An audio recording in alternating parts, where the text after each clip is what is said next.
Hey pups, it's Gpup here, aka George, and I'm really excited to be able to sit down with Scott here. Now, there is a very good chance you will not recognise Scott, and it's not because you're on the witness protection program or anything. But it's on purpose, yeah.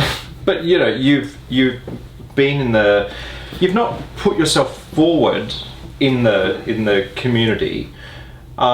But you've actually been a really important part of the community, and you may not be aware that Scott and SquarePegToys is, well, you introduced the pup tail.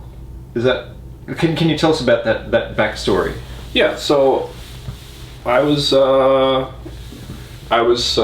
basically getting my feet wet in dildos and starting my business about the same time as the pup community was kind of coming to life back in the early 2000s. Yep. Correct? I started in 97, and I was about 2000 that I got this email from somebody about, they saw my plugs and they saw me doing creative work and being inspired and doing toys for other people, butt toys, and they said, hey, can you put a tail in one of your plugs and sell it to me? And I went, what? What's that going to do? What's that for? Blah, blah, blah. Yeah. And I started, I learned a little bit about this. So I was making a plug at the time. It was the spade plug, right? And so then I fashioned this, sculpted this silicone kind of triangular shaped curved tail and stuck it in it and sent it off to him. Yeah. Right? And what was the response? They were ecstatic that somebody listened, I guess, you know, and somebody could do it so quickly. It wasn't long after that I made a few more and got some out there and got some good feedback about how they were using it and how it could be improved and what it didn't do for them and what it did. And so I put my little magic hat on and went back to the studio, and I was inspired enough by their enthusiasm as much as I am by butt play. Yeah. You know, people who are really into butt play really get into talking about their toys, right? Yeah. These pups were really into their tail, what they wanted from it. Yeah. So that inspired me. That's cool. Yeah. So the second generation is very close to what we see now. So do we have Went back to the drawing board. We've got various generations of toys here, so let's have a look. But we, like, literally, you probably can't see underneath this shot here, but we've got tails everywhere. It's really good. It's kind of cool. It's like, so from this very crude first design, I redesigned the plug entirely to be more comfortable for long-term wear. That's where the egg plug started, right? And then they wanted wanted a curly tail that would stick up and wag, right? So we did that. I put a little texture on it, and then I did a little something extra that nobody actually asked for at the time, but with my knowledge of anatomy and butt play, and everyone knows by now that when you squeeze your hole, it pulls in. The muscles pull the butthole in. And so the way the wagtail is supposed to work is that this little fulcrum at the bottom, when you squeeze your tail, you squeeze your hole, the tail wags. oh wow. Because it acts like a fulcrum. Yeah. So that was the second generation. So that's the fulcrum for that. And that was 2002. I just always thought it was so you could tell the top from the bottom. No. So there we go. So that'll be. And that was called the anvil tip. Wow. Yeah.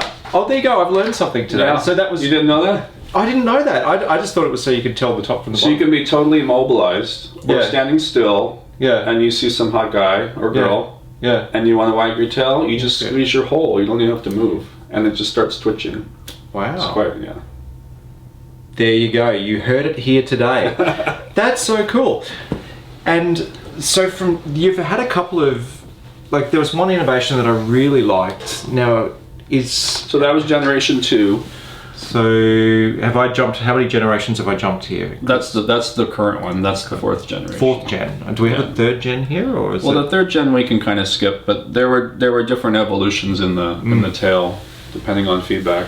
What I like about this new generation, like, so when I'm playing with pups who are new, and particularly who are naive to anal play, that they'll go, oh no, I can't have a tail up me, and then you go, well, let's just go for it. I'm just like, let's just go for the medium, because I know, right? And they go, no, I have to have a small. And, yes, okay, you can have a small, and you pop the small tail in, and then 20 minutes later, bloop, out it pops.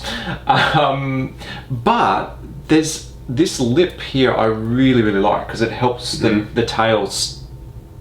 It helps the anal sphincter sit around that, and when the anal sphincter is able to close around the bulb, it's more comfortable as well. And a lot of people, so you've got that level of comfort, so the tail does want to stay in long. And that's the inner sphincter, right? The one that's that you can't control by the parasympathetic. Absolutely. Yeah. We're not talking about the butthole part. No, we're the butthole about the like one there. And you see how it's wide enough to accommodate the whole both parts. The whole band of the internal sphincter. Because a lot of the discomfort for people when they have a tail in is because this part is not inserted in far enough, and that's the trick, right? Is you get it really lubed up, and it needs to be inserted firmly so it's against there, and that means that the whole of the anal sphincter is able to close around that section there. Right. But what I'd really like, and I'll get this fine fellow here to demonstrate. So anyway, the smalls pop out, though I pop in a medium. So for people who, like, if you're on an economy, what I often say is if you've never had anal play but you want the idea of having a toy inside, I actually recommend just get a couple of eggs. It's a bit more economical, and become experienced with that, and then when you know the size that's right for you, that's when you buy your tail. But check this out, right? This is balanced, right? So you've got that really nice wag, and there's a little bit of extra weight in the tip to do that wag. But this is what I really like, is that because it's almost like the point of balance is round about there at the base, right? So, oh look, what this part is doing when it's wagging. It's moving, and your prostate could very well be in a nice position as it's tipping down. It could be gently caressing your prostate gland there, which could be for many guys who, we all own a prostate, well, most of us own a prostate, you know that it's going to feel kind of pleasurable. Yeah, a little bit. Do you have any recommendations? Because I've been asked this a few times.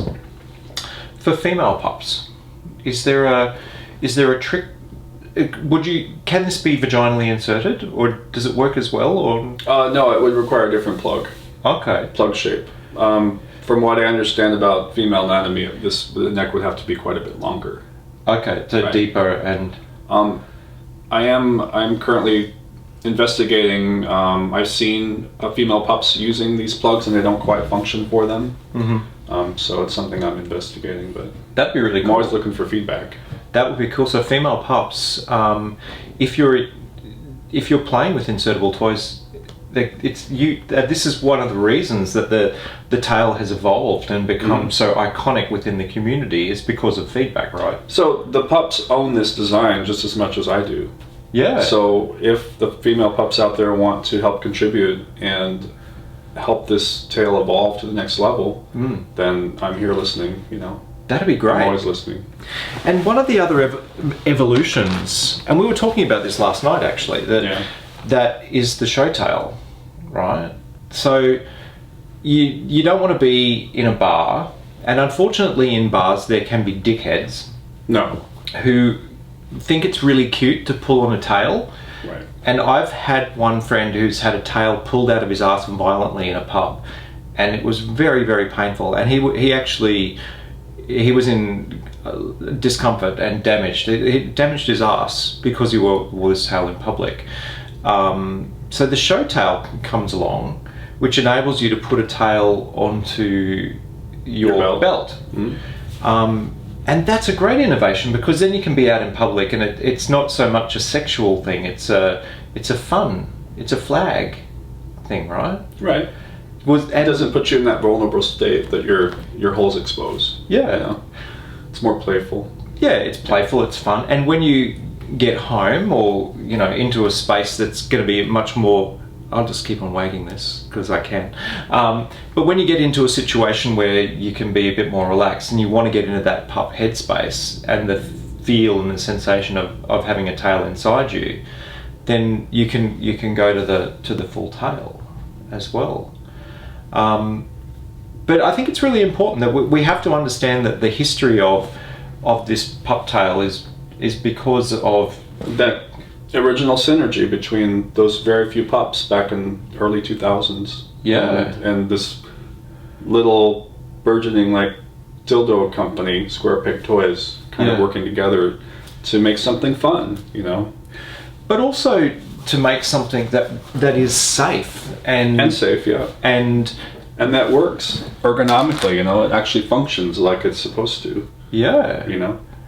And you've got additional designs, and I'm like, for the alpha pups in the room, I love the woofy tail because, I like the way it sits and it wags in a very similar way, but I just like the shape of it. My dog persona is a German Shepherd, so for me to have that nice furry tail, but if you're a whippet, that's a nice smooth tail. But if you're one of the more furry breeds, then the sensation of having that longer fur can be quite good, and you can flag your colours as well. And where's the current one?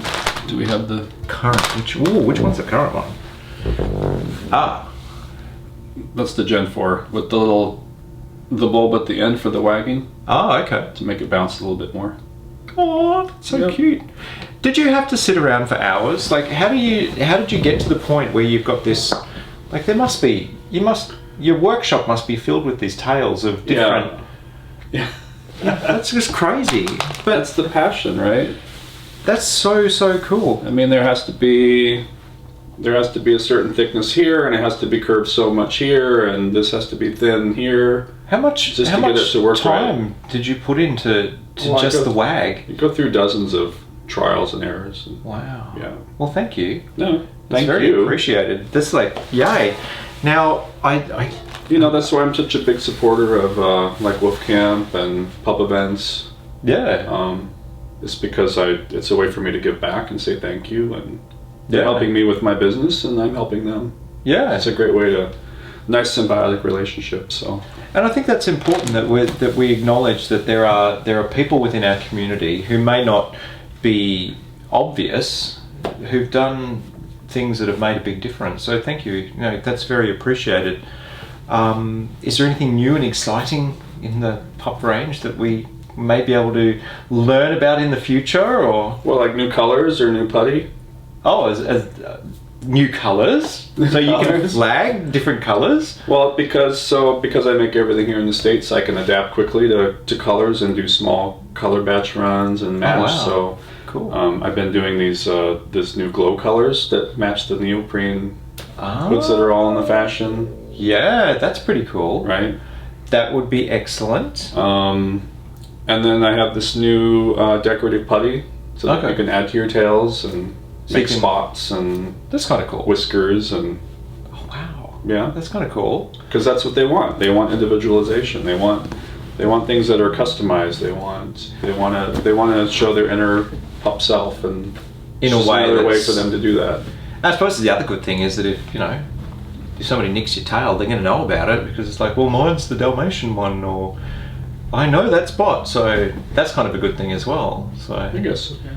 Yeah, but I think customization is important. Like, if you look at the evolution of hoods, has been that people have been able to customize and really create a persona that suited them, and now to be able to do that with their tail as well is just cream on the cake.